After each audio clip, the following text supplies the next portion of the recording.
The C-130 Hercules shuddered as it descended through turbulent air over the Hindu Kush Mountains, its cargo bay filled with equipment, supplies, and one very unwelcome passenger. Lieutenant Sarah Chen gripped the webbing seat, her knuckles white, not from fear of flying, but from anticipation of what awaited her on the ground. Through the small porthole window, she could see the barren landscape of Afghanistan stretching endlessly, a moonscape of browns and grays where men had been fighting and dying for thousands of years. Forward Operating Base Atlas materialized from the dust like a mirage, a collection of prefabricated buildings, sandbag fortifications, and guard towers surrounded by miles of razor wire and desert. It wasn't Sarah's first deployment, but it was her first assignment as a liaison officer, a role she'd neither requested nor wanted. The Marine Corps had other plans for her, plans that involved paperwork and coordination rather than the field work she'd trained for. The ramp lowered with a hydraulic whine, and Sarah stepped into the Afghan heat. It hit her like a physical force, 120 degrees of dry, suffocating air that seemed to suck the moisture from her lungs. She shouldered her pack and made her way toward the operations center, following the directions she'd memorized from her briefing packet. That's when she first saw them. SEAL Team 7 stood in a loose cluster near the armory, their desert camouflage uniforms faded from sun and use, their weapons carried with the casual familiarity of men who slept with them. They stopped talking as she approached, their expressions shifting from curiosity to recognition to something harder, colder. The man at the center was unmistakable even without the rank insignia. Master Chief Jake Reaper Morrison stood 6'3", with a weathered face that looked like it had been carved from the same rock as the mountains surrounding them. His eyes, a pale blue that seemed almost colorless in the harsh sunlight, tracked Sarah's approach with the intensity of a predator evaluating potential threats. "Master Chief Morrison," Sarah said, stopping at a respectful distance and offering a crisp salute. "Lieutenant Sarah Chen reporting as assigned liaison officer." Morrison's return salute was perfunctor, almost dismissive. He looked her up and down with barely concealed contempt, taking in her clean uniform, her new-looking boots, her gear that hadn't yet been broken in by hard use. "We didn't ask for a babysitter, Lieutenant," he said, his voice carrying the gravel of 1,000 cigarettes in tactical briefings. "And we sure as hell didn't ask for someone to hold our hands and coordinate our missions from behind a desk." The other SEALs exchanged glances. A Latino man with sergeant stripes, Rodriguez, according to Sarah's briefing, looked almost sympathetic. Another operator, younger, with a red beard, smirked openly. "Does she even know which end the bullets come out of?" he muttered loud enough to be heard. Sarah felt her jaw tighten, but she kept her expression neutral. She'd faced worse than casual sexism in her 8 years of service. "I'm here to facilitate communication between your team and command, Master Chief, to make your job easier, not harder." "My job was easier before you showed up," Morrison replied flatly. He turned away before Sarah could respond, addressing his team. "Gear check in 30. Mission brief at 1800 hours. Then, without looking back at Sarah, stick to your paperwork, Lieutenant. We'll handle the war." The dismissal stung more than Sarah wanted to admit. She watched Morrison and his team walk away, their easy camaraderie evident in the way they moved together, finished each other's sentences, communicated with glances that spoke of shared trauma and absolute trust. These men had bled together, fought together, lost brothers together. She was an outsider, and they were making sure she knew it. Sarah found her assigned quarters, a plywood box with a cot, a footlocker, and a small desk that wobbled on the uneven floor. She unpacked methodically, a ritual that had sustained her through multiple deployments. Uniforms hung precisely, equipment stowed with military efficiency, personal items minimal. A photograph of her parents, a worn copy of The Art of War, and a small wooden box she didn't open. That evening, as the sun painted the mountains in shades of orange and purple, the FOB's alarm system shrieked to life. "Incoming! Incoming!" the loudspeakers blared as the distinctive whistle of mortar rounds cut through the air. Sarah grabbed her helmet and body armor, moving toward the nearest bunker with the practiced efficiency of someone who'd done this dozens of times. Other personnel scrambled in various states of preparedness, some still pulling on gear as they ran. The first mortar impacted 200 meters outside the wire, throwing up a column of dirt and debris. Then another closer, then a third that struck near the vehicle depot, the explosion echoing off the mountains. But Sarah wasn't running anymore. She stood in the open, watching the pattern impacts with professional detachment. Her mind calculating trajectories, timing, and positions. The mortars were coming from the northeast, probably from the ridgeline approximately 3 kilometers out. But that wasn't what caught her attention. It was the pattern itself. 3 rounds, evenly spaced, walking toward the base's fuel depot. Exactly the kind of bracketing fire used by experienced mortar teams to dial in their range. Which meant there was a spotter, someone with eyes on the base, correcting their aim. And that spotter had to be positioned somewhere with clear line of sight to both the base and the mortar position. Sarah's eyes scanned the surrounding terrain, settling on a rocky outcrop to the northeast, perhaps 1,500 meters distant. Perfect elevation, perfect angle, perfect concealment. If she were setting up an observation post, that's exactly where she'd place it. She found Morrison in the Tactical Operations Center, coordinating the base's response. He was on the radio with the Quick Reaction Force, directing them toward the suspected mortar position based on counter-battery radar. "Master Chief?" Sarah interrupted, knowing she was violating protocol but unable to stop herself.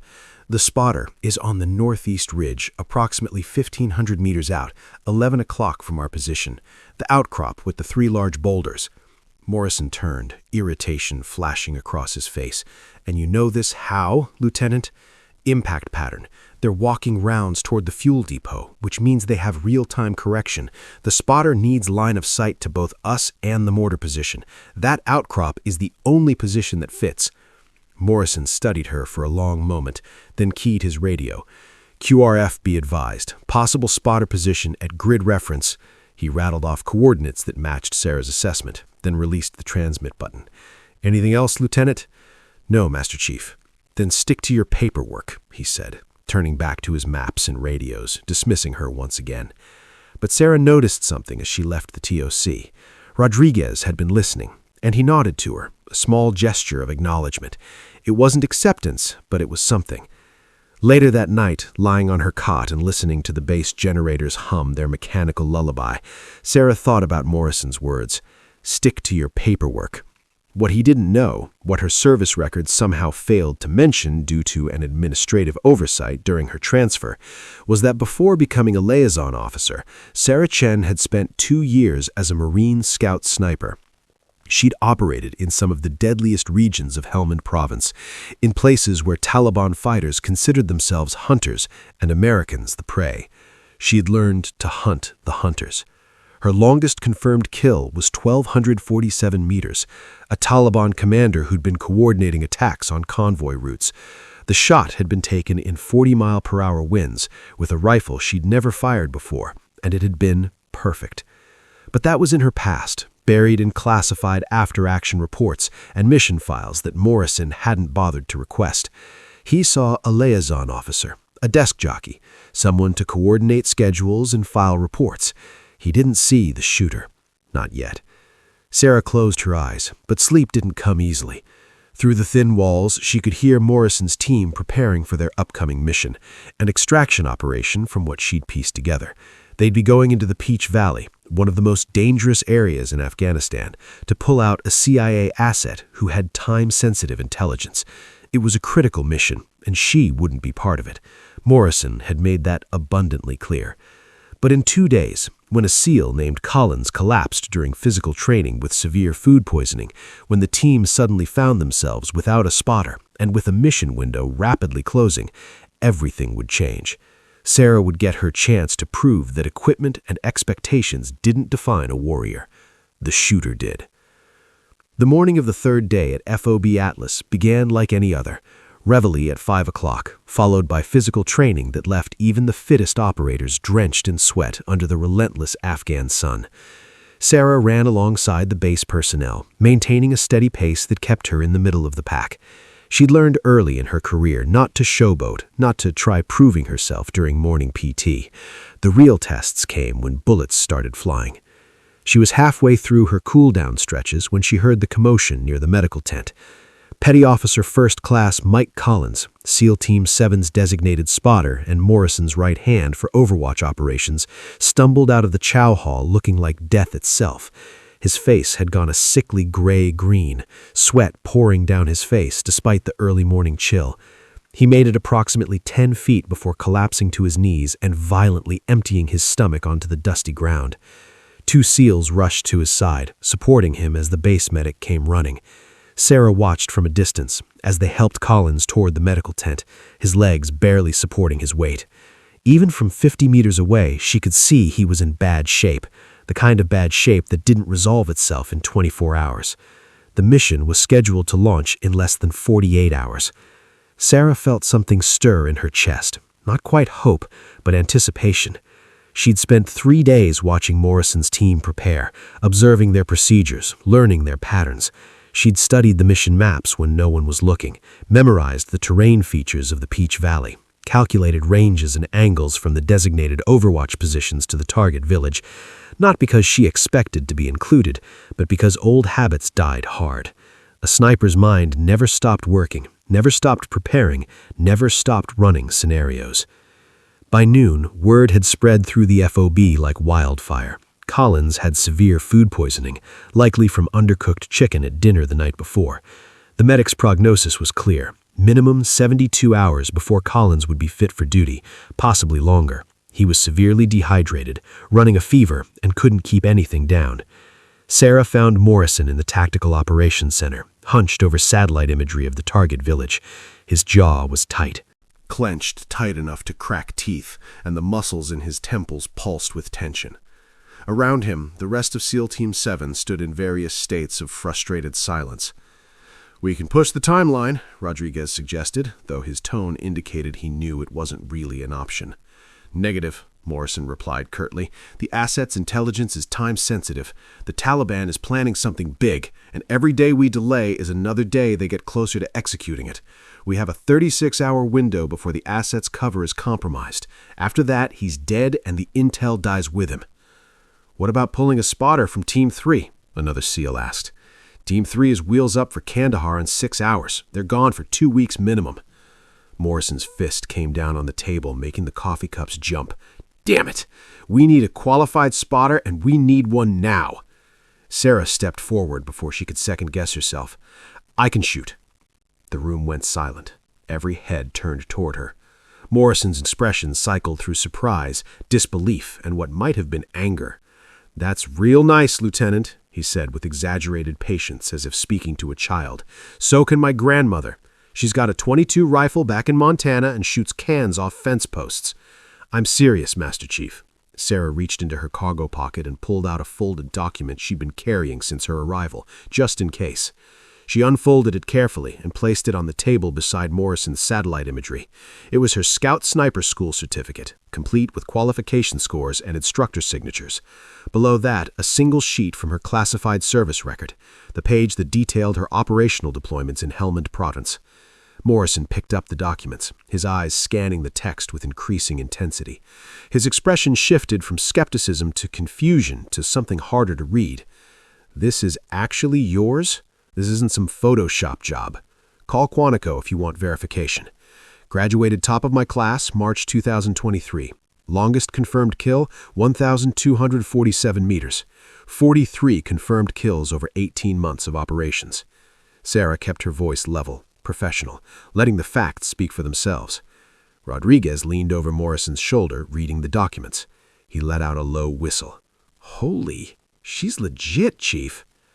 Morrison looked up at Sarah, really seeing her for the first time since she'd arrived at the FOB. "Why the hell isn't this in your standard service record? Why didn't you mention this when you arrived?" Sarah shrugged. "Administrative error during my transfer from combat operations to LEA liaison duty. The paperwork got separated somehow. I never pushed it because nobody asked, and frankly, I was trying to leave that part of my career behind. The Marine Corps decided I'd be more useful coordinating operations than executing them." "That's the dumbest damn decision I've ever heard," Morrison muttered, still studying her qualifications. He looked up at his team, saw the mixture of surprise and grudging respect on their faces, then back at Sarah. You understand what this mission entails. 12-kilometer insertion, hike through hostile territory, establishing overwatch in an exposed position, potentially engaging multiple targets at extended range while providing real-time intelligence to the extraction team. Yes, Master Chief. And you're volunteering for this. Nobody's ordering you. You could stay here, do your liaison job, file your reports, and go home safe when your deployment ends. Sarah met his gaze without flinching. I didn't join the Marines to be safe, Master Chief. I joined to make a difference. If you need a shooter, I'm your shooter. Morrison studied her for a long moment, his pale blue eyes searching for any hint of false bravado or hidden doubt. He found neither. Finally, he nodded once, a sharp, decisive movement. Fine, you're in. But understand this, Lieutenant.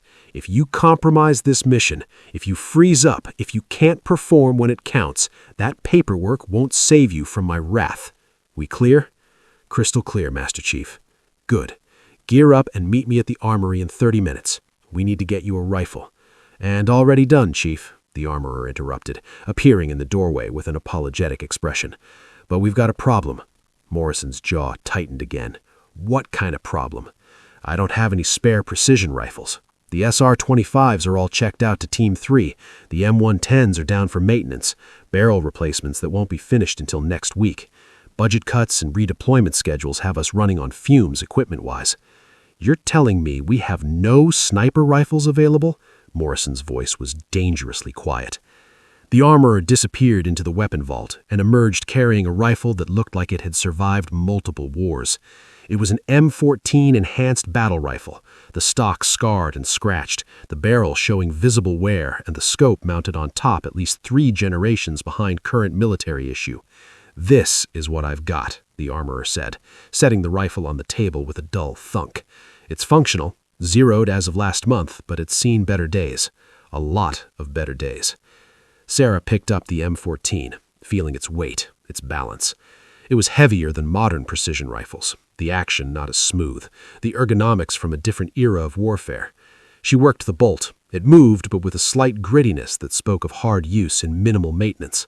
The scope's reticle was simple, lacking the sophisticated ballistic compensators and ranging tools of newer optics. Behind her, she heard one of the younger SEALs snicker. Vintage equipment for the volunteer. That's perfect. What's next?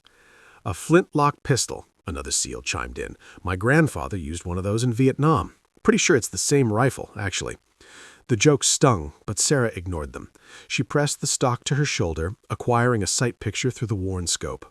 The eye relief was different from what she was used to, the field of view narrower, but it was workable. Everything was workable if you adapted. This'll do, Sarah said simply.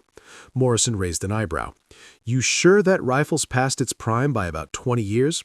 So were a lot of the rifles in Helmand. They still put bullets where I aimed them. Sarah slung the M14 over her shoulder. Permission to spend tonight getting familiar with this weapon, Master Chief? Granted, but no live fire after 2,200 hours. Don't want to wake the whole base. Morrison turned back to his maps. Mission brief is 6 o'clock tomorrow. Don't be late, Lieutenant. That night, while the rest of FOB Atlas slept, Sarah sat alone in the darkness of the firing range, the M14 completely disassembled before her. By the light of a red-lensed flashlight, she cleaned every component with meticulous care, studying each part, learning its secrets. She discovered that the barrel pulled slightly left at distances over 600 meters, probably from uneven wear.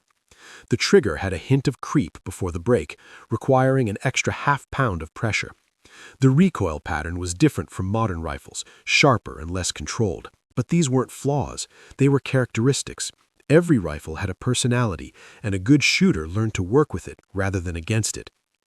At 200 hours, Sarah test-fired the rifle on the range, using the cover of night and a suppressor to muffle the reports. She fired at targets from 400, 600, and 800 meters, adjusting for the barrel's quirks, memorizing the holds necessary for different ranges and wind conditions. By dawn, that old M14 wasn't just a weapon anymore. It was an extension of her will, and together they would sing a song of precision in the mountains of Afghanistan. The Black Hawk helicopter's interior smelled of hydraulic fluid, gun oil, and the particular scent of nervous tension that preceded dangerous missions. Sarah sat wedged between Rodriguez and a SEAL named Thompson, the old M14 cradled across her lap like a sleeping child. The pre-dawn darkness outside the open doors was absolute, the kind of black that existed only in remote mountain regions, far from any electric light. 5 minutes, the crew chief announced over the internal communication system. The helicopter began its descent, skimming low over jagged mountain peaks that seemed to reach up like grasping fingers in the darkness. The pilots flew with night vision goggles, navigating terrain that would be suicidal to attempt in daylight, let alone in the pre-dawn gloom. Sarah felt her stomach drop as they banked hard around a ridgeline, the rotor wash creating dust devils in the rocky terrain below. The landing zone materialized from the darkness, a flat area barely large enough for the helicopter, surrounded by boulders and scrub vegetation. The Black Hawk's wheels touched down with a jolt, and Morrison was already moving, his team flowing out of the aircraft with the fluid precision of countless insertions. Sarah followed, her boots hitting Afghan soil, her 60-pound pack seeming gaining weight with each step. Then the helicopter was lifting off, its sound fading rapidly as it banked away and disappeared into the darkness, leaving them alone in enemy territory. The silence that followed was profound and unnerving. Morrison hand-signaled the team into a tactical formation. Rodriguez took point, moving forward with his suppressed M4 carbine at the ready. The rest of the team spread out in a loose wedge formation, while Morrison and Sarah would eventually break off to establish their overwatch position on the ridgeline above the target village. They began the 12-mile hike as the first hints of dawn touched the eastern sky. The terrain was brutal. Steep inclines that burned leg muscles, loose scree that threatened to send them sliding backwards, narrow paths that dropped off into 1,000-foot canyons on one side. Sarah focused on putting one foot in front of the other, maintaining proper spacing with the operator ahead of her, controlling her breathing to manage the exertion at high altitude. As the sun rose, the landscape revealed itself in shades of brown and gray, an alien world of stone and dust, where nothing seemed capable of sustaining life, yet somehow did. Scraggly trees clung to impossible slopes, goats navigated paths that would terrify a mountain climber, and scattered across the valley floor were villages that had existed in this harsh place for thousands of years. They passed through the first village 2 hours after insertion. Mud brick compounds clustered together for mutual protection, their walls high and windowless, facing outward. Women vanished into doorways like ghosts, and the men, the few visible, watched with expressions that revealed Nothing. Sarah felt eyes on her constantly, not just curious eyes, but calculating ones, eyes that assessed threats and opportunities, that noted weapons and numbers, that would report everything to someone once the Americans passed. "Something's off," she murmured into her radio, keeping her voice low. "Elaborate?" Morrison's voice crackled back. "Too quiet. Villages this size should have more military-age males visible. And look at the goats. They're being moved away from the target village, not toward it. Nobody herds livestock away from grazing areas unless they have a reason." Morrison was silent for a moment. "Noted. Stay sharp." They climbed higher, the target village now visible in the valley below, a cluster of perhaps 40 structures arranged around a central square, with terraced fields climbing the surrounding slopes. Sarah used the brief rest stops to study it through her scope, memorizing terrain features, identifying potential firing positions and danger areas. The fresh tire tracks appeared 3 miles from the objective. They cut across a dirt road in deep ruts. Heavy vehicles, multiple axles, recent enough that the edges of the tracks hadn't yet eroded from wind. Sarah knelt beside them, running her fingers along the compressed earth. "Chief, these tracks are wrong," she said, gesturing for Morrison to look. "See the tread pattern? That's from a military-style truck, probably a Toyota Hilux or similar, and the depth suggests they were carrying significant weight, either supplies or personnel." "Taliban uses Hiluxes," Thompson observed, kneeling beside her. "Exactly, but look at the direction. They're heading east, away from Pakistan supply routes, away from known Taliban strongholds, toward our objective." Sarah stood, brushing dust from her knees. "They knew we were coming, or they're preparing for something big." Morrison's expression darkened. He keyed his radio.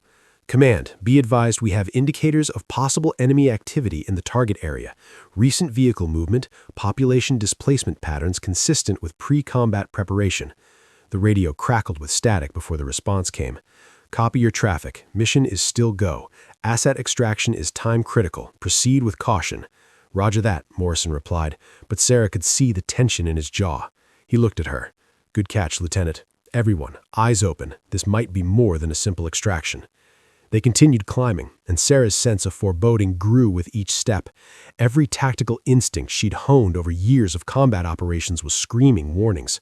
The village was too quiet, the terrain too perfect for an ambush. The whole situation felt orchestrated like a stage set for a play where they were unwitting actors. 2 hours later, they reached the ridgeline overlooking the target village. The position was exactly as marked on the mission maps, a rocky outcrop with good cover, clear lines of sight to the village below, and multiple exit routes if they needed to withdraw quickly. Morrison established his position first, setting up his SR-25 rifle on a small bipod, arranging ammunition and spotting equipment within easy reach. Sarah set up 10 meters to his left, using her pack and carefully positioned rocks to create a stable shooting platform for the M14. The range to the village center was 847 meters. She'd already calculated it during the climb. Wind was light but variable, swirling in the mountain valley in unpredictable patterns. Temperature was rising rapidly as the sun climbed higher, which would affect bullet trajectory. She made mental notes of all variables, running calculations that had become second nature. Through her scope, the village crystallized into sharp detail despite the M14's older optics. She could see individual people moving between buildings, laundry hanging from lines, chickens pecking in dusty courtyards. In the center of the village stood the target building, a stone house slightly larger than the others, with a blue door that matched the description in their briefing materials. That's where the CIA asset waited, an elderly tribal elder who'd been passing intelligence to American forces for 18 months. He had information about a major Taliban offensive, specific targets, timing, force composition, intelligence that could save countless lives if they could extract him successfully. Morrison pressed his eye to his spotting scope, scanning the village methodically. I count 3 military-age males visible. That's way too few for a village this size. Agreed, Sarah replied, her own scope sweeping across rooftops and windows. Normal population should be 15 to 20 males in this age range. Where are they? Either they evacuated or they're hiding. Morrison keyed his radio. Rodriguez, be advised population in target village is significantly reduced. Possible threat indicators. Proceed with extreme caution. Copy that. Rodriguez's voice came back, calm and professional. We're Oscar Mike, 15 minutes to target building. Sarah watched through her scope as the extraction team moved into the valley below. 6 operatives flowing across the terrain like water, using every bit of cover and concealment. They moved in textbook fashion, one team providing overwatch while the other advanced, leapfrogging forward in carefully coordinated bounds. But Sarah couldn't shake the feeling that they were being watched, that somewhere in that quiet village, eyes tracked their every movement, that somewhere in those empty windows and silent rooftops, men waited with weapons and ill intentions. She adjusted her position slightly, making sure she could transition quickly between multiple target areas. Her breathing slowed, her heart rate dropping into the zone where her body knew what to do without conscious thought. The M14 felt solid against her shoulder, its weight reassuring despite its age. Rodriguez is at the village perimeter, Morrison announced quietly, tracking the team's progress through his optic. Sarah watched them enter the village, moving through narrow alleys, where an ambush could come from any direction. Every window was a potential firing position, every rooftop a sniper's perch, every doorway a death trap. The extraction team reached the blue door. Rodriguez stacked his team on either side, weapons ready. He knocked. 3 sharp raps followed by 2 soft ones, the prearranged signal. The door opened slowly. An elderly man appeared, thin and frail, wearing traditional Afghan clothing. His eyes were wide with fear, darting left and right, as if expecting Taliban fighters to materialize from the very air. This was their asset, the man they'd come to save. Rodriguez and his team began moving the asset toward the extraction point, and that's when Sarah saw it. A tiny glint of reflected sunlight from a window 400 meters northwest of the village square. Then another glint from a different building, then a third from a rooftop position. Her breath caught in her throat as the pattern became clear. An L-shaped ambush, perfectly positioned with overlapping fields of fire. She counted positions rapidly, 12, 15, 18 visible fighting positions. Contact, she screamed into her radio, but she was already too late. The first RPG shrieked across the village square, its rocket motor trailing white smoke, and Sarah's world exploded into chaos and fire. The RPG detonated 15 meters from Rodriguez's team with a thunderous crack that echoed off the valley walls. The explosion threw up a geyser of dirt, rock fragments, and shrapnel that peppered the nearby buildings. Sarah watched through her scope as the SEALs instinctively hit the ground, their training overriding the natural human impulse to run from danger. For a single frozen heartbeat, the village was silent. Then all hell broke loose. The distinctive rattling roar of a PKM machine gun shattered the silence, its 7.6 Tomb rounds chewing through the ground where Rodriguez's team had been standing seconds before. The sound was joined by the crack of AK-47s, the sharp reports of SVD sniper rifles, and the deeper boom of another RPG launching from somewhere in the village's northern quarter. Taliban fighters materialized as if summoned by dark magic. Windows that had been empty suddenly sprouted rifle barrels. Rooftops that had been cleared now hosted fighters with machine guns. Spider holes, carefully concealed fighting positions dug into the ground, opened like trap doors, revealing more insurgents who'd been waiting beneath the village itself. "Ambush! Ambush! All elements take cover!" Rodriguez's voice cut through the radio, professional. Despite the chaos, Sarah could see him directing his team toward the only available cover, a shallow irrigation ditch that ran along the eastern edge of the village square. It was barely 2 feet deep, offering minimal protection, but it was better than standing in the open. The CIA asset, the frail, elderly man who'd risked everything to help American forces, stumbled as he ran, nearly falling. A SEAL named Jenkins grabbed him, practically carrying him toward the ditch while bullets kicked up dust around their feet. They dove into cover just as another burst of machine gun fire swept across their previous position. Sarah's scope tracked the battlefield with mechanical precision, her mind cataloging threats with cold efficiency. The PKM machine gun was her first concern, positioned in a second-story window of a mud brick building. The crew had perfect enfilade down the ditch. Every few seconds, they'd send another long burst down the length of the ditch, forcing the SEALs to stay pinned down. "I count at least 20 enemy combatants," Morrison said, his voice tight with controlled fury. He was already engaging targets with his SR-25, the suppressed rifle coughing rhythmically as he put rounds down range. "Make that 25. They're still coming out of hiding positions." Sarah swept her scope across the village, identifying the ambush's architecture with the trained eye of someone who'd studied Taliban tactics extensively. This wasn't a hasty ambush. This was a carefully planned kill zone, probably prepared over several days or even weeks. The L-shaped formation meant that no matter which direction the SEALs tried to move, they'd be running into concentrated fire from multiple angles.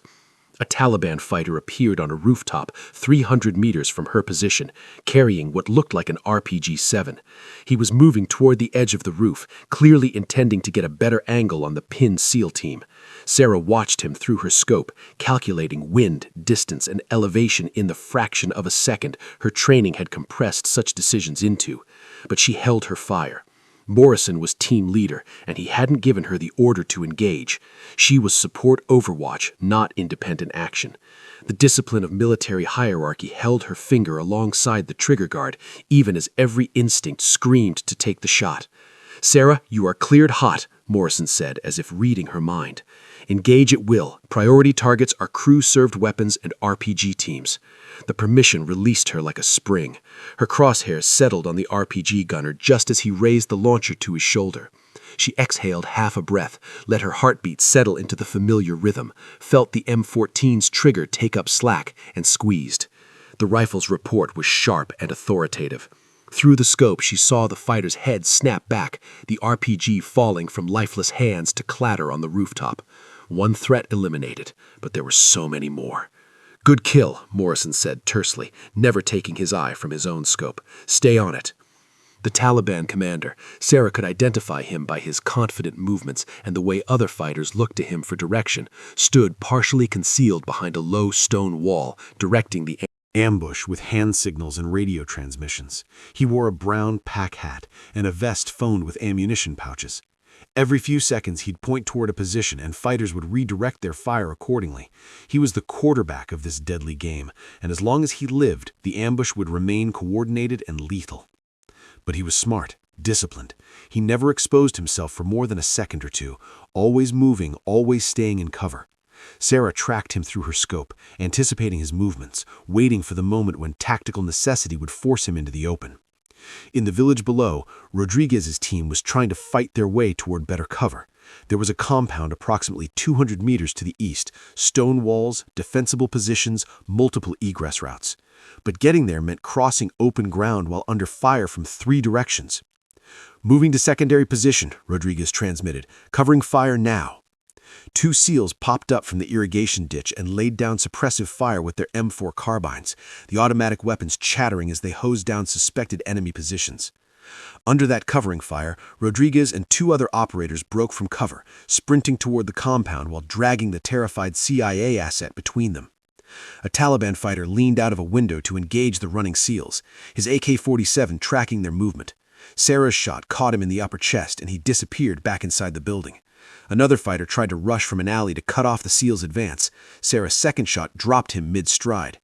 The remaining 3 SEALs broke from the irrigation ditch, running in the opposite direction to split the Taliban's attention. It was a dangerous maneuver, dividing their force, but staying pinned in that shallow ditch was a slow death sentence. Machine gun fire stitched across the ground behind the running operators, close enough that Sarah could see dirt kicking up around their boots. The PKM crew had them in their sights. The heavy weapons sustained fire, walking toward its targets with methodical precision. Sarah shifted her aim to the second-story window where the machine gun muzzle flashed like a strobe light. Range 847 meters. Wind gusting from the east, maybe 8 miles per hour. The worn M14 barrel would pull left. She adjusted her hold, accounting for all variables, and fired. The bullet struck the PKM gunner in the shoulder. Not a kill shot, but enough to disrupt their rhythm. She worked the bolt smoothly, chambering another round, adjusted her aim by half a mil-dot to compensate for the barrel's quirk, and fired again. The assistant gunner dropped. The machine gun went silent. "Outstanding shot," Morrison said, genuine admiration in his voice. But there was no time for congratulations. More fighters were emerging from concealment, and the battle was far from over. A technical truck, a Toyota Hilux with a mounted DSHK heavy machine gun, roared into the village from the north, its 12.7mm weapon capable of tearing through the SEAL's body armor like tissue paper. The gunner swived the weapon toward Rodriguez's team, now halfway to the compound. Sarah didn't hesitate. She put her first round through the truck's windshield, killing the driver. The vehicle swerved wildly, crashing into a wall. Her second shot caught the gunner as he tried to reacquire his targets, and he slumped over the weapon. "Air support is 8 minutes out," Morrison announced, relaying information from the Tactical Operations Center back at FOB Atlas. "Apache gunships inbound." 8 minutes in combat. That was an eternity. Enough time for 100 men to die, for entire battles to be won or lost. The SEALs needed to survive for 8 more minutes while outnumbered at least 4-1, caught in a kill zone that had been designed specifically to murder them. Rodriguez's 3-man element reached the compound and immediately began returning fire from improved positions. The other 3 SEALs were still in the open, now taking fire from a new group of Taliban fighters who'd appeared from the village's western side. Sarah's world narrowed to the circle of her scope, her breathing, and the trigger beneath her finger. She moved through targets with mechanical efficiency, a fighter exposing himself to throw a grenade, another trying to flank the SEAL's position, a sniper setting up in a window. The Taliban commander in the brown pack hat moved again, darting from behind his wall toward another position. Sarah tracked him, her crosshairs following his movement, waiting for the perfect moment. He stopped to transmit radio instructions, his guard down for just 3 heartbeats. Sarah squeezed the trigger. The commander fell, his radio clattering from lifeless fingers onto the dusty ground. Almost immediately, the coordinated Taliban fire began to falter. Fighters looked around in confusion, waiting for orders that would never come. The ambush, so perfectly executed, began to unravel like a sweater with a pulled thread. But the battle was far from over, and Sarah's ammunition was running dangerously low. Sarah's fingers found the release catch on her magazine, muscle memory guiding movements she performed thousands of times. The spent magazine dropped free, and she reached for a fresh one from her vest pouch. Her hand closed around metal, and her heart sunk slightly. This was her last full magazine. 17 rounds between survival and catastrophe. She slapped it home with practiced efficiency, chambered around, and was back in the scope before 2 full seconds had elapsed. The old M14 had grown hot from sustained firing, heat waves rising from the barrel and creating mirage effects through her optic that she had to mentally compensate for. Below in the village, the battle had entered its most desperate phase. With their commander dead, the Taliban fighters had lost their coordinated fire discipline. But desperation made them more dangerous, not less. They fought now with the wild aggression of cornered animals, firing from windows and doorways without the tactical patience they'd shown earlier. Rodriguez's element had reached the compound and established a defensive perimeter, but the other 3 SEALs were still exposed, fighting their way across open ground with bullets cracking past their heads. One of them, a young operator named Davis, stumbled as a round struck his plate carrier, the ceramic armor absorbing the impact but knocking him off balance. "Davis is hit," someone shouted over the radio. "Plate caught it," Davis gasped, his voice strained but functional, still in the fight. Morrison's SR-25 continued its methodical work beside Sarah, his rate of fire slower but equally precise. "Rooftop, 11 o'clock, your priority," he called out, directing her attention to a new threat. Sarah swung her scope right and found the target immediately, a Taliban fighter with an RPG-7 emerging from a stairwell onto a flat rooftop. He was moving with purpose toward the roof's edge, clearly intending to get a clear shot at the SEALs in the compound below. Range, 623 meters.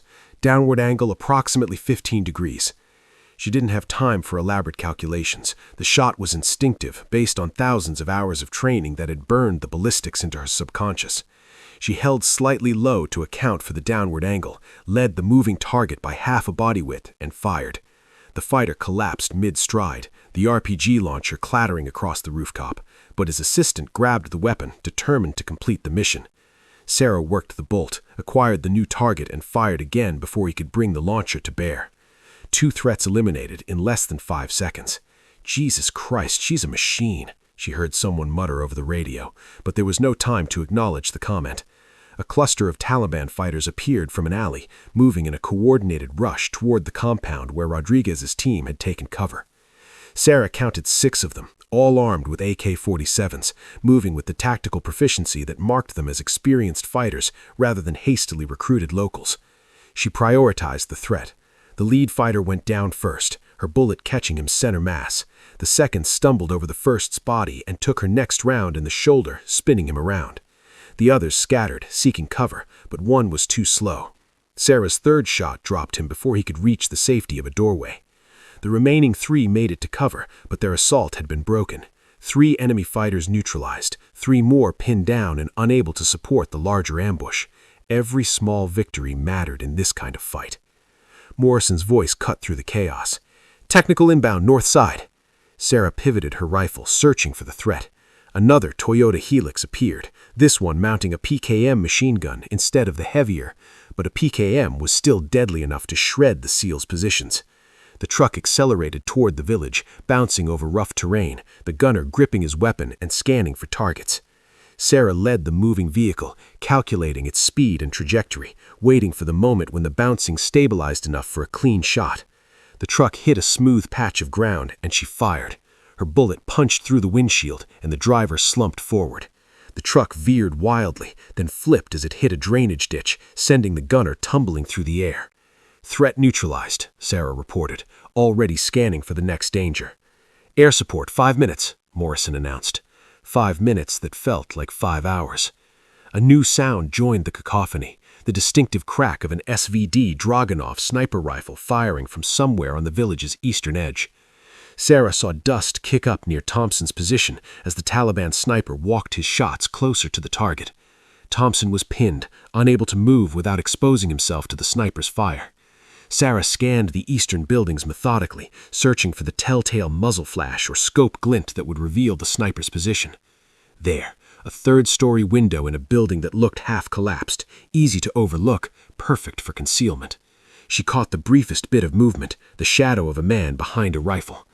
Range, 891 meters.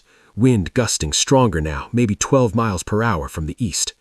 The M14's worn barrel made this shot even challenging at extended range, but Thompson didn't have the luxury of waiting for better conditions. Sarah made her calculations, adjusted for wind and distance, held 2 mil dots right to compensate for the crosswind and the barrel's leftward pull, and slowly squeezed the trigger. The M14 bucked against her shoulder. Through the scope, she saw the window frame splinter, but couldn't confirm the hit. 5 seconds passed with no additional shots from that position. 10, 15. Sniper's down, Morrison confirmed, having watched the shot through his spotting scope. That was over 890 meters with a rifle that should have been retired 10 years ago. Outstanding work, Lieutenant. But Sarah's attention had already moved to the next threat, and the next, and the next. A fighter trying to maneuver around the compound's flank, another setting up a mortar tube in a courtyard, a third preparing to throw a grenade from an upper-story window. She engaged them all with mechanical precision, each shot a mathematical problem to be solved, each trigger press a life potentially saved. The old M14 grew hotter, the barrel now so warm she could feel heat radiating through the stock. The scope's reticle seemed to shimmer slightly from the heat waves, but she Adjusted, continued firing. Her round count was dropping precipitously. 12 rounds left, then 9, then 6. "I'm running low on ammo," she reported to Morrison. "Copy that. Conserve what you have. Prioritize immediate threats only." Morrison reached into his vest and pulled out his sidearm, a Sig Sauer P226. He handed it to Sarah without taking his eye from his scope, just in case. Sarah accepted the pistol, checking the chamber automatically before tucking it into her belt. A pistol against insurgents 800 meters away was worse than useless. But if the Taliban somehow made it up to their position, those 15 rounds might mean the difference between life and death. Below in the village, Rodriguez had managed to consolidate his entire team in the compound. All 6 SEALs were now in one defensible position, with the CIA asset protected in the center. It was better than being scattered across the village, but they were still surrounded, still outnumbered, still trapped. 2 minutes to air support, Morrison said, and Sarah could hear the relief in his voice. 2 minutes, just 120 seconds. A fighter in a brown jacket appeared on a rooftop carrying what looked like a Chinese-made rocket launcher. Sarah put him down with her 4th-to-last round. Another insurgent tried to rush the compound's entrance. Her 3rd-to-last round stopped him cold. The distinctive thump-thump-thump of rotor blades reached Sarah's ears, growing louder by the second. She looked up and saw them. 2 A-64 Apache gunships cresting the RGE line to the south, their weapons pods bristling with enough firepower to level the entire village. "Angels on station," came the pilot's voice over the radio, calm and professional. "We have eyes. Engaging now." The lead Apache's 30 M230 chain gun opened up with a sound like the world's angriest chainsaw. The high-explosive rounds tore through the Taliban positions with devastating effect. Buildings exploded into clouds of dust and debris. Fighters who'd been firing at the SEALs simply ceased to exist. The second Apache fired a Hellfire missile in one of the technical trucks Sarah had damaged earlier. The vehicle disappeared in a fireball that sent a mushroom cloud of smoke boiling into the sky. Sarah lowered her rifle, her body suddenly feeling the weight of exhaustion that adrenaline had been holding at bay. Her shoulder ached from the M14's recoil. Her hands trembled slightly as the tension began to release. She'd been in the scope for what felt like hours, though her tactical watch showed it had been less than 20 minutes from the ambush's initiation to the Apache's arrival. 20 minutes that had felt like a lifetime. Morrison keyed his radio. "Rodriguez, prepare for extraction. Blackhawk inbound, 2 minutes." "Copy that, Chief. We're ready to get the hell out of here." Sarah looked down at the M14 in her hands, the worn, outdated rifle that everyone had joked about. She'd fired 43 rounds, and by her count, she'd eliminated at least 13 enemy combatants with confirmed kills. 13 threats that would have killed American warriors if left alive. The old rifle had sung its song, and the song had been perfect. The Apache gunships circled the village like mechanical birds of prey, their 30 cannons systematically destroying Taliban fighting positions with clinical precision. Each burst of fire sent chunks of mud, brick, and human beings skyward in clouds of dust and debris. The insurgents who'd orchestrated such a perfect ambush now found themselves on the receiving end of overwhelming American firepower. But the battle wasn't over. "Chief, we've got movement on the western ridge," Sarah said, her eye never leaving her scope despite her exhaustion. Through the optic, she could see figures moving along the ridgeline approximately 1,200 meters away. Too far for her M14 with its worn barrel, but close enough to be a serious problem. Morrison swung his spotting scope toward the position. "Taliban reinforcements, looks like a full squad, maybe more. They're trying to get into position to engage the extraction bird." The Blackhawk was inbound, its distinctive rotor beat already audible over the sounds of battle. It would be vulnerable during the pickup, a slow-moving target, perfect for RPG teams or heavy machine guns. If those reinforcements reached a good firing position before the extraction was complete, the helicopter and everyone aboard it could be destroyed. Apache be advised, enemy reinforcements moving into position on Western Ridge, grid reference. Morrison rattled off coordinates while Sarah continued observing through her scope. Copy that. We're Winchester and Hellfires, the Apache pilot responded, using the code word for out of missiles. We've got guns only, and that position is outside our effective range for accurate fire. Can your Overwatch element engage? Morrison looked at Sarah, a question in his eyes. Sarah was down to 2 rounds in her rifle.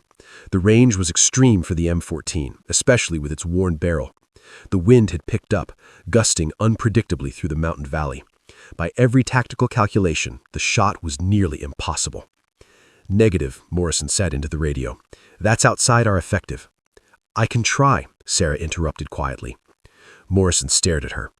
Sarah, that's a 1,200-meter shot with a rifle that's barely holding 0 at 800.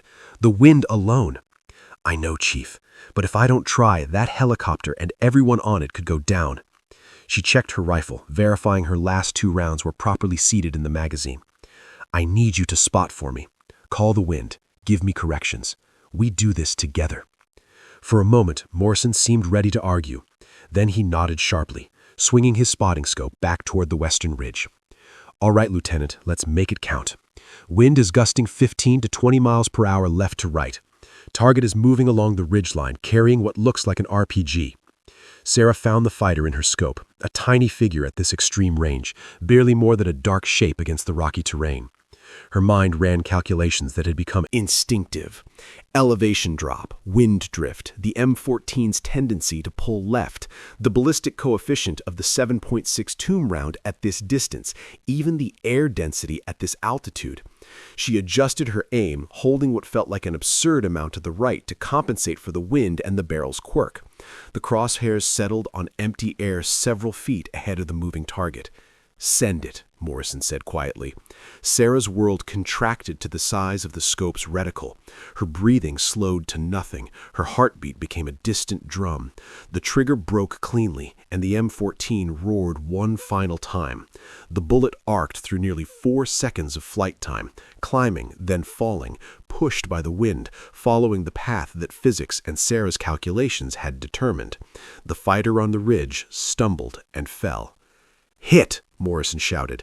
That's a confirmed kill at 1,247 meters, exactly the same as your record in Elmont. Sarah didn't have time to appreciate the moment. More fighters were visible on the ridge, and she had exactly 1 round left. She chambered it, feeling the bolt slide forward with mechanical certainty, and searched for the next most dangerous threat. Another insurgent was raising an RPG launcher to his shoulder, trying to acquire the incoming Blackhawk. Sarah found him in her scope, made her calculations in a fraction of a second, and fired her last round. The M14 clicked empty, its magazine exhausted, its mission complete. The fighter with the RPG collapsed, the launcher falling from his hands to tumble down the rocky slope. Targets neutralized, Morrison confirmed. Blackhawk, you are clear for pickup. LZ is as secure as we can make it. Roger that. 30 seconds out. Morrison turned to Sarah, his weathered face showing something that might have been awe. Lieutenant, remind me never to doubt you again. Now, let's get the hell off this mountain. They broke down their positions with practice speed, Sarah slinging the empty M14 across her back, Morrison packing his SR-25 and optics. The ridgeline that had been their fortress for the past 20 minutes now felt exposed and dangerous. Every second they remained was another second for Taliban fighters to regroup and target them. The descent was treacherous, loose rocks, steep slopes, and the constant awareness that enemy fighters might be maneuvering toward them. Sarah's legs burned from the exertion, her body reminding her that she'd been operating on pure adrenaline for nearly half an hour.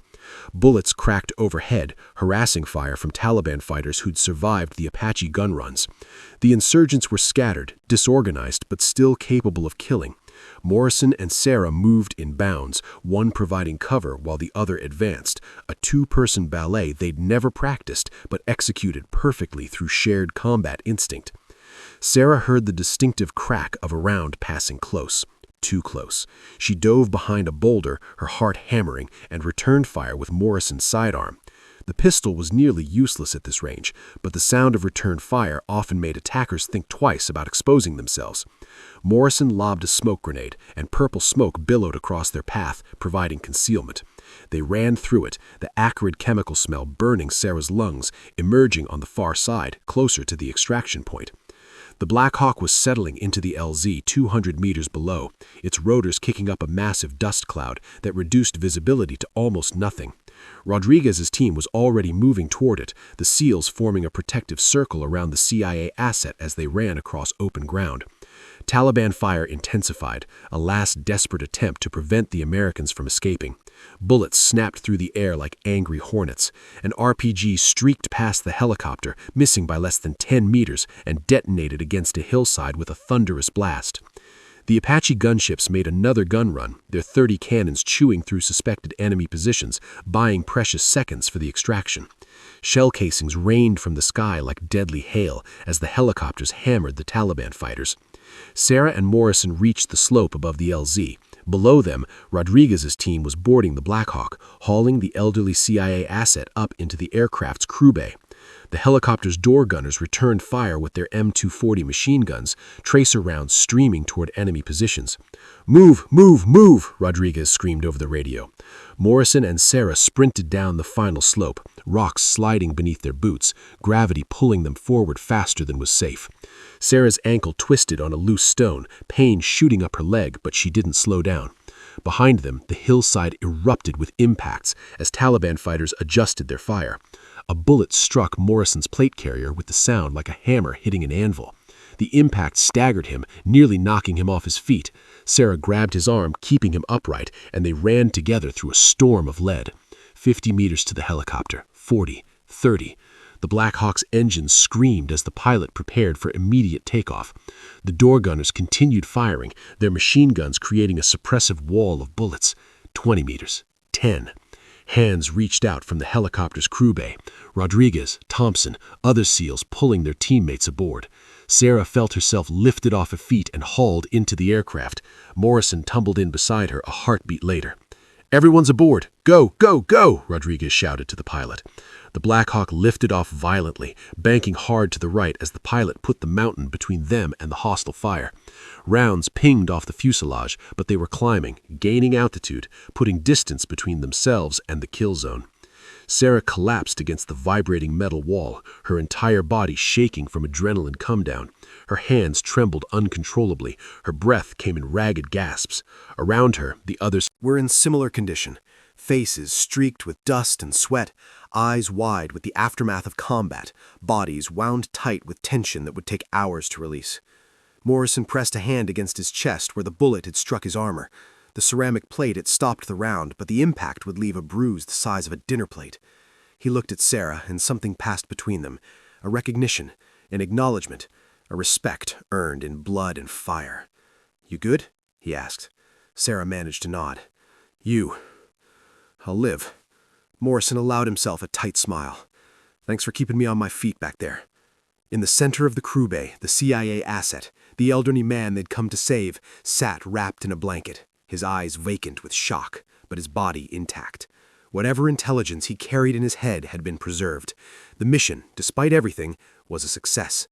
Rodriguez caught Sarah's eye and nodded once, a gesture worth more than 1,000 words. Around her, she could see the same acknowledgement in the faces of the other SEALs. She was no longer the unwanted liaison, the outsider, the volunteer they hadn't requested. She was one of them now, baptized in fire and proven in combat.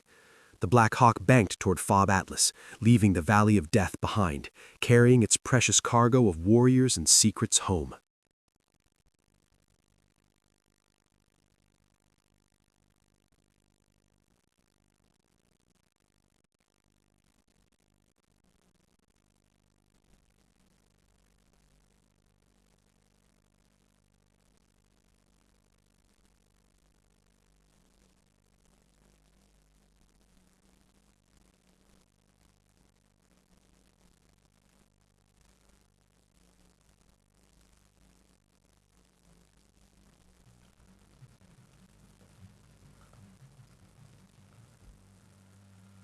Back out.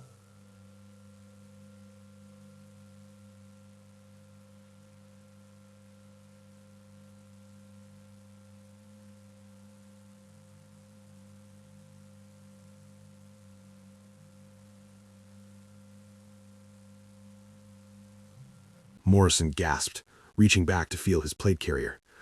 Plate caught it. Feels like I got kicked by a mule, but I'm good. Keep moving. They were 100 meters from the helicopter now, close enough to see the door gunners firing their M240 machine guns in long, sustained bursts. The tracers streaked away toward Taliban positions, every fifth round glowing red as it carved through the air. 75 meters. An RPG team appeared on a rooftop, the launcher already tracking the helicopter. One of the Apache gunships saw the threat and engaged, but the 30mm rounds hit a fraction of a second too late. The RPG launched with a whoosh of propellant, the rocket motor igniting and sending the warhead streaking toward the Black Hawk. Sarah watched in horror as the projectile crossed the distance in a heartbeat. The Black Hawk's pilot saw it coming and banked hard, the aircraft's rotor disc tilting at an impossible angle. The RPG missed by less than 10 meters, passing through the space where the helicopter had been a second earlier, and detonated against the hillside in a ball of fire and shrapnel. 50 meters to safety. The Taliban fire reached a crescendo. Every fighter who had a clear shot was taking it, knowing this was their last chance to kill Americans before the helicopter escaped. The air was so thick with bullets that Sarah could hear them cracking overhead in a continuous stream, like deadly fireworks. Rodriguez appeared at the helicopter's door, his M4 carbine spitting fire as he provided covering fire for the last two stragglers. "Come on, move your asses." 25 meters. Sarah's lungs burned. Her legs felt like lead. The weight of her gear seemed to have doubled, and each step required conscious effort to complete, but she ran, Morrison beside her, both of them sprinting through a storm of lead towards salvation. Hands reached out from the helicopter. Thompson, Jenkins, other SEALs whose names Sarah barely knew, but who were now her brothers in every way that mattered. They grabbed her gear, her arms, whatever they could grip, and hauled her bodily into the aircraft. Morrison came in right behind her, literally thrown into the crew bay by Rodriguez's powerful arms. He hit the metal floor hard, rolled, and came up shouting into his radio, "Everyone's aboard. Get us out of here." The Black Hawk's turbine screamed as the pilot added full power. The aircraft lifted off violently, the nose dropping as the pilot traded altitude for airspeed, putting the mountain between them and the hostile fire as quickly as possible. Rounds continued to ping off the fuselage, metallic impacts that sounded like hail on a tin roof. One bullet punched through the thin aluminum skin and embedded itself in a troop seat. Another shattered a window, showering the interior with safety glass fragments. But they were climbing, banking, accelerating away from the kill zone.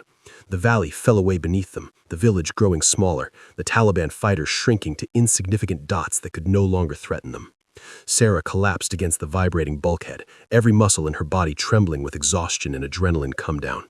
Her uniform was soaked with sweat. Her hands shook so badly she could barely hold Morrison's pistol, which she carefully safed before returning it to him. Around her, the SEALs were in similar condition. Rodriguez sat with his head tilted back, eyes closed, breathing like he'd just finished a marathon.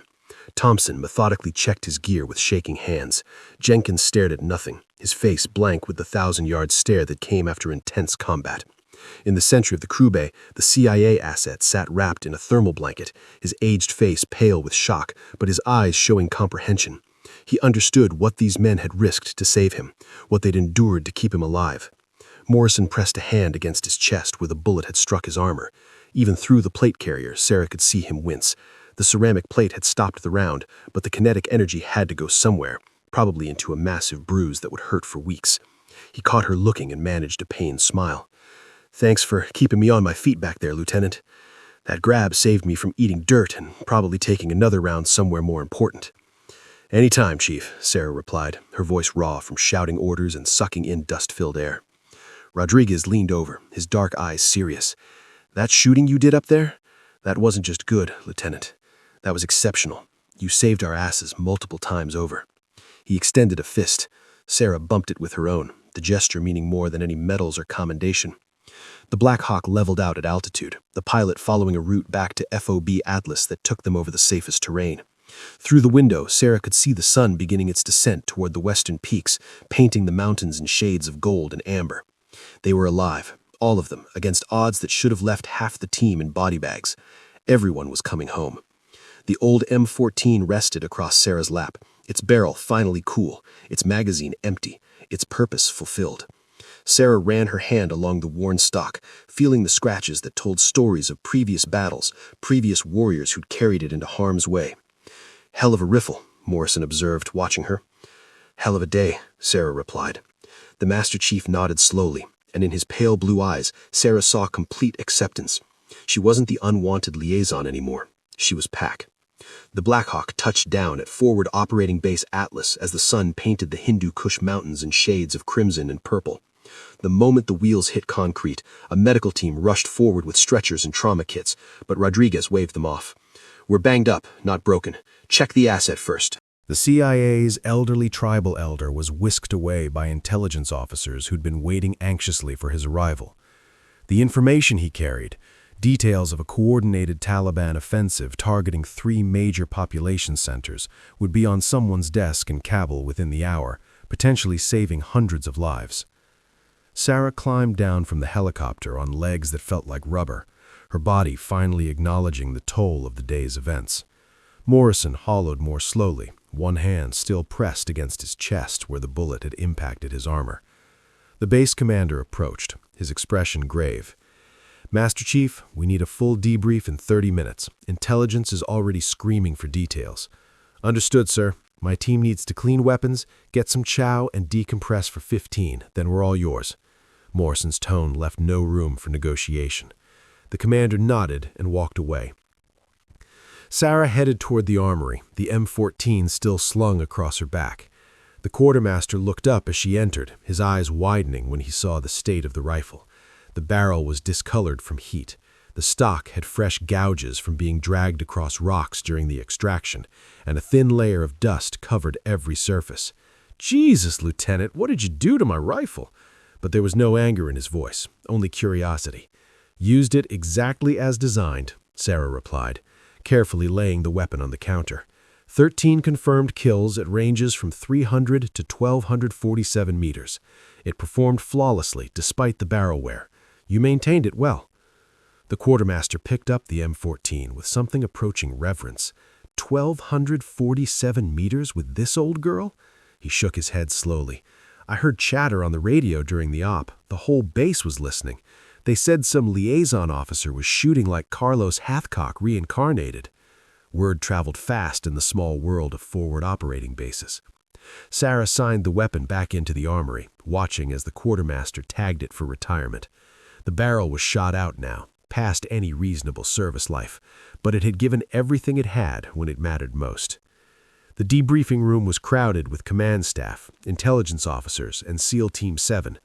Morrison stood before a tactical map, walking everyone through the operation with clinical precision. He detailed the insertion, the approach, the ambush, and the extraction with the efficient language of professional warriors. The ambush was sophisticated, probably planned over several weeks. Estimated 25 to 30 enemy fighters in prepared positions with overlapping fields of fire, crew-served weapons, and RPG teams. By all tactical assessments, we should have taken casualties. Morrison paused, his eyes finding Sarah in the back of the room. "We didn't because Lieutenant Chin provided overwatch fire that eliminated key threats at critical moments." He pulled up a digital map showing Sarah's firing positions and engagement ranges. 13 confirmed kills, including the ambush commander, multiple machine gun crews, RPG teams, and fighters attempting to flank our position. Several shots exceeded 800 meters with a weapon that was past its optimal service life. One shot, confirmed by my own observation, was 1,247 meters in variable wind conditions. An intelligence officer whistled softly. "That's exceptional marksmanship, Lieutenant." Morrison continued, but Sarah barely heard the rest of the briefing. She was exhausted, every muscle aching, her mind replaying moments from the battle in fragmented flashes, the faces of men falling through her scope, the sound of bullets cracking past her head, Morrison staggering when the round hit his armor. After the debriefing ended, the real work began. Intelligence analysts had already started processing the CIA assets information. The Taliban offensive he'd warned about was scheduled to begin in less than 72 hours. Coordinated attacks on Kandahar, Jalalabad, and Kabul, designed to coincide with a major political summit. Because of the intelligence he'd provided, coalition forces could prepare defenses, position quick reaction forces, and potentially prevent a catastrophic loss of life. The mission had mattered. The risks had been worth it. Sarah sat alone in the mess hall at 2200 hours, nursing a cup of coffee that had gone cold. She was too tired to sleep, her body still humming with residual adrenaline that wouldn't dissipate for hours yet. Rodriguez slid into the seat across from her, carrying 2 fresh cups of coffee. He pushed one toward her. Figured you could use an upgrade from whatever that is. Thanks. Sarah wrapped her hands around the warm cup, grateful for the gesture. Hell of a mission with us, Rodriguez said. Most liaison officers spend their entire deployment pushing paperwork. You jumped straight into the deep end. Wasn't exactly by choice. Collins got food poisoning and I was the only option. Maybe, but you could have told Morrison you weren't qualified, let him figure something else out. Instead, you stepped up. Rodriguez took a sip of his coffee. That took guts, especially knowing how we'd been treating you. Sarah shrugged, uncomfortable with the praise. Just did my job. No, you did a lot more than that. Rodriguez leaned forward, his expression serious. I've worked with a lot of snipers over the years, Lieutenant. Good ones, great ones, and a few exceptional ones. What you did today was exceptional.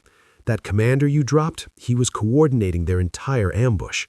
When he went down, their whole plan fell apart. You saved lives with that shot, probably including mine. Before Sarah could respond, more SEALs filtered into the mess hall. Thompson, Jenkins, Davis, the entire team. They pulled up chairs around the table, creating an impromptu gathering that looked casual but felt significant. Morrison arrived last, carrying a bottle he must have kept hidden somewhere in his personal gear. He set it on the table. Aged whiskey, against regulations but tolerated in small doses after a Successful operations, to Lieutenant Chen, Morrison said, pouring careful measures into paper cups, who proved that equipment doesn't make the warrior. Skill, discipline, and heart, those are what matter when lives hang in the balance. They raised their cups in silent toast, and Sarah felt something shift inside her chest. Acceptance, belonging, the indefinable thing that turned a group of individuals into a team. You're running missions with us for the rest of your deployment, Morrison said, and it wasn't a question. If you're willing. Sarah thought about her liaison officer duties, the paperwork waiting on her desk, the safe, boring assignments she could have chosen. Then she thought about the feeling of that M14 against her shoulder, the satisfaction of protecting her teammates, the purpose that came from skills applied when they mattered most. I'm willing, Master Chief. Over the following months, Sarah participated in 17 more operations with SEAL Team 7. Some were quiet reconnaissance missions where nothing happened. Some were intense firefights that made the village ambush look tame by comparison. But through all of them, she was never questioned, never doubted, never treated as anything less than a full member of the team. The Taliban learned to fear the American sniper who operated in the mountains, the one who could reach out and touch them at distances they thought were safe.